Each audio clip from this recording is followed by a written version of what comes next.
All right, family, I'm back. I'm back. Pardon me, the sound and the visual was kind of weird on my side. So I wanted to make sure to start fresh so you all will be ready for this lesson. So let's go. All right, so we have been really feeling blessed by so many different people coming into our family. We've been working with the shadow work, and collectively, a lot of people have been sharing their testimonials of how life has really transformed and turned into something very beautiful. All right. So, behind the scenes, some of the things that are experienced are folks really doing a lot of work, but still having an issue that is internal. It's internally pulling them to the other side, whereas they're trying to go in one direction and finding themselves still being lured and distracted by other energies. All right. So, what we're going to do at this time, and the timing is very important, okay? What we're going to do at this time is going to educate ourselves and review our work on the Loa Maman Brigitte and Samedi. They are both Loas of the Gede Nation. In Voodoo or Vodun, they are Haitian Loas, and they both govern death and fertility. They are in control of, or they manage the cemetery. First, I'd like to address Maman Brigitte. Maman Brigitte this is review for some of you. Maman Brigitte is one of the only Loas that is of European descent. She is depicted as a red-headed Irish woman. While she is, yes, connected to the goddess Brigid or Saint Brigid Killier, uh, um, she is associated with the dead in the sense that there should always be a respect for those who have passed on. She's very protective of those who give her light and veneration. She is also associated with the healing arts, which is interesting because most times when we think of death, we don't always consider how that can be related to the healing arts. In particular, she's associated with the fire. So the same red hair that you see of the Irish descent, she's also depicted as a woman with flaming red hair.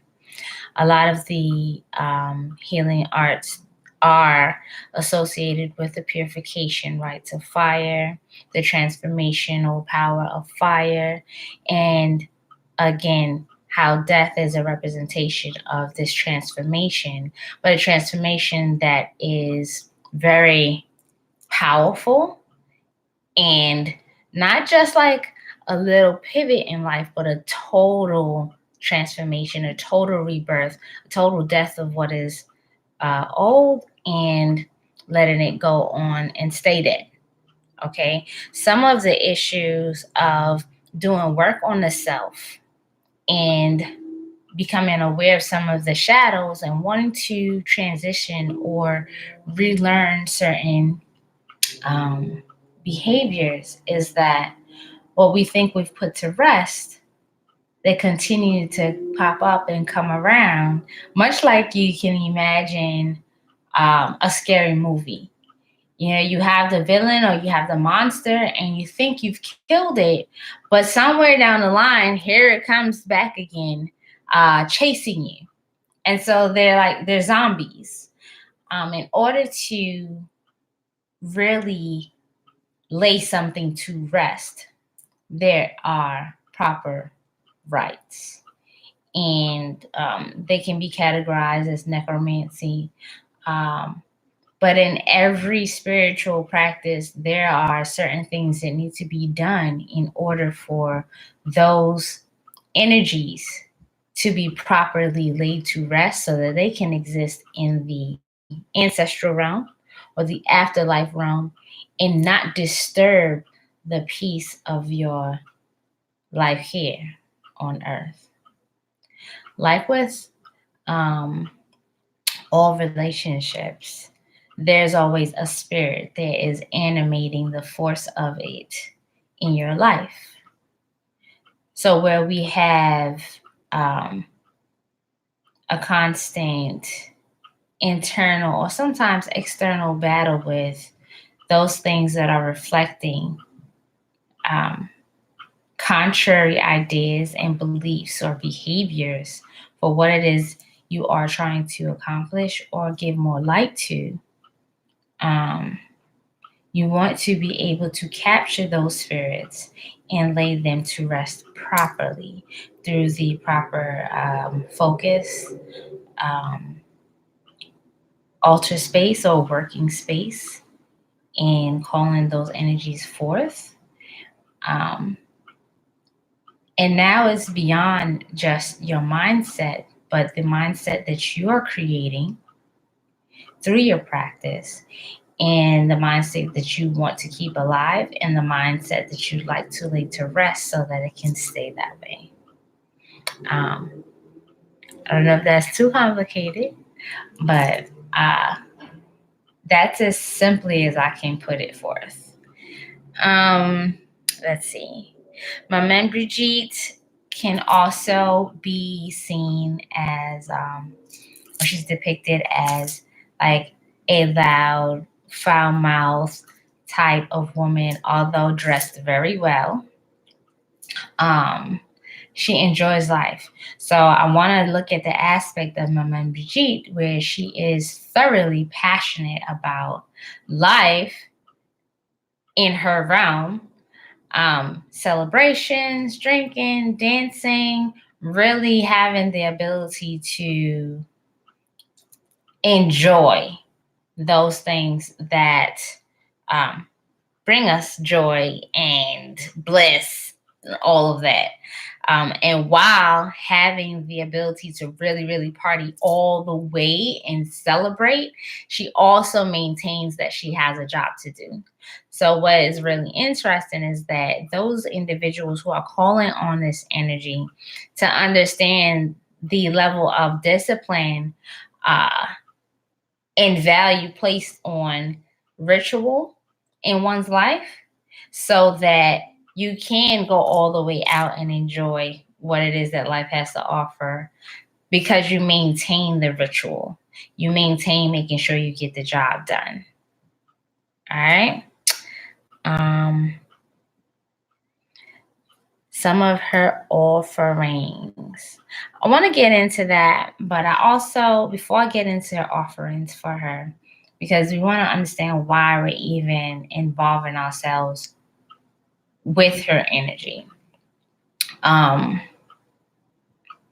because before you involve yourself with her energy from a scientific way, by calling her through the veves and making offerings, I want you to understand thoroughly how her principles apply to your life.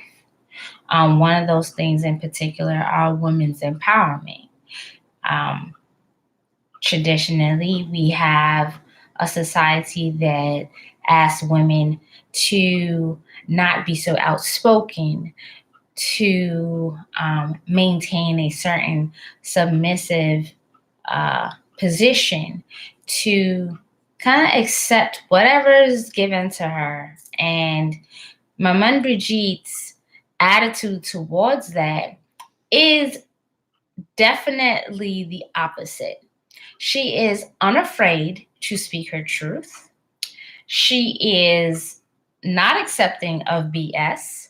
So while calling on this energy, it's very important that for the women, if you are involved in a relationship of some sort, that if that man in your life is not presenting himself respectfully towards you or taking care of what it is that he has said he would take care of, which is another thing associated with respect, then that relationship will be challenged on a whole nother energetic level, because she's not accepting of it. And if you're doing work to invoke that level of empowerment, as when you're doing shadow work, if you understand what it is that you're looking for, because you want to exude and exist in a certain level of respect for yourself, then she will assist to make sure that that kind of relationship does not get maintained in your reality. All right. So she's protective. She'll also make sure to protect you from your enemies. And here I want us to highlight that the enemy in particular in this work would be aspects of yourself that you have not been willing to really lay to rest or to step in front of to demand a level of respect that is, I am in charge of my own destiny. All right. So let's see. Anything else I want to share with you? Yes, I'm going to be giving out a supply list right now. There'll be another video that will go into more details, but I wanted to begin with this feminine energy. Supplies for this ritual are going to include 2 black candles, 2 purple candles, and 1 white candle, 1 white piece of paper, 1 black piece of paper, parchment paper or brown paper bag, and your casket kit, which you already placed your order, and when you receive it, you'll know exactly what to do with it at that time. So that's all I have for you all today, family. We're going to get started with this process by writing in your journals, okay, first, a list of your fears, your doubts, things you don't believe. And these are not like, I don't believe in Santa Claus. I mean, like, when you say that you're going to have a new life, you don't truly believe it. And what is the voice that says that? If you say that you are going to make a certain amount of money, but some part of you doesn't believe that you're going to make that or you're not worthy of it, you need to acknowledge it. So in your journals, you're going to start with this preliminary list: fears, doubts, Debbie Downers, right? The voice to those kinds of energies needs to receive a name. Okay? You will give a name to those internal monsters that are continuously eating away at your joy. All right, so if you have any questions, make sure you hit me up in our group or in my DM, Chivatel, on Facebook or in the HOC. You can post your questions there. All right, so I'm out. Peace, love, and bliss, y'all.